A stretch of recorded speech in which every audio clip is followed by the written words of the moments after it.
দাদাদের চুলকানি শুরু হয়ে গেছে। কেন? দাদারা এদেশ থেকে ঘি খাইতে পারতেছে না। তারা তো আবার গরুর মাংস খায় না, ঘি খাইতে পারতেছে না। ঘি খাবে কোথা থেকে? বড় আপা যে আবার দেশের বাইরে, এই জন্য ঘিটা তৈরিও করা যাচ্ছে না। এই জন্য দাদাদের মাথা খারাপ, দাদারা ঘি খাইতে পারতেছে না। একটা দেশ এতটা নির্লজ্জ, এতটা বেহা, এতটা উলঙ্গ হয় কিভাবে?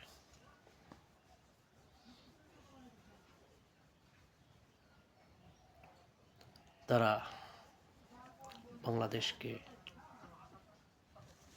ইউনূস স্যার আসার পর থেকে তাদের যেন চুলকানি শুরু হয়ে গেছে। কেন? ওই যে দাদারা ঘি খাইতে পারতেছে না। আরে দাদা, আপনি যুদ্ধে অংশগ্রহণ করেছেন, আমরা কৃতজ্ঞতা জানাই, আপনাদের সঙ্গে ভালো সম্পর্ক রাখতে চাই, কিন্তু আপনি বলেন মাংস খান না, কিন্তু আমাদের আড়িয়ার দুধ সহ আপনি বের করে ঘি খাওয়ার চেষ্টা করেন।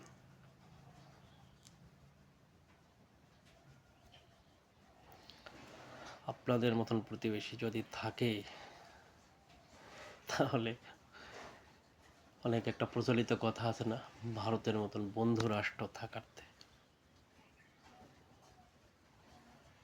বন্ধু রাষ্ট্র যার থাকবে তার শত্রুর দরকার নেই।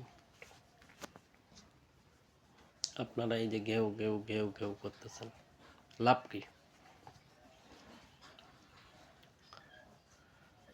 আপনার আশেপাশে যে কটাই কান্ট্রি আছে, প্রত্যেকটা কান্ট্রি আপনার দিকে বন্দুক তাক করে বসে আছে। কি করবেন? পাকিস্তান, শ্রীলঙ্কা, নেপাল, ভুটান, বাংলাদেশ, চীন, মায়ানমার, সবাই। দাদা, কি খাবেন? পাকিস্তান তৈরি হচ্ছে আপনার জন্য কি, চীনে তৈরি হচ্ছে আপনার জন্য কি? আর আমরা তো দাদা বুঝতেছেনি, বাংলাদেশে মিসাইল তৈরি কারখানা করতেছে, তার মানে হয়ে গেছে গেটু। আমরাও ঘি পাকানোর ব্যবস্থা করতেছি, বুবু নাই তো গিয়েছি,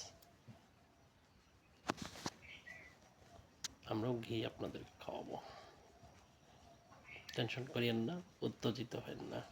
কারণ দাদারা উত্তেজিত হইলে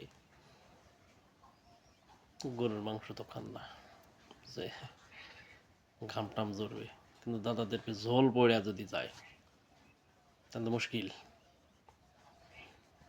খেলার আগেই জল শেষ। তাহলে ধন্যবাদ।